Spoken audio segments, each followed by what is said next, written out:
இது ஏன் முக்கியம்னா, அவர் மரிச்சே ஆகணும்னு ஏங்க நினைச்சார்? ஏன்னா பெரிய காரணம் இருக்கிறதுனால தான்.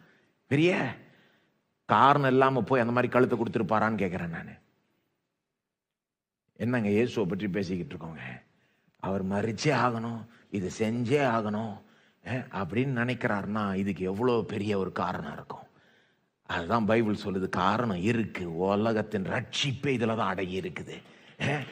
உலகமே ரட்சிப்பை பெறணும், ஆசீர்வாதத்தை பெறணும், ஒரு புதிய வாழ்வை பெறணும்னா இவர் போய் அங்க செத்தே ஆகணும், இவர் பாடுபட்டே ஆகணும், ரத்தம் சிந்தியே ஆகணும், அவமானப்பட்டு கொடூரமாய் பாடுபட்டு மரிக்க வேண்டும். வேற வழியே இல்லை.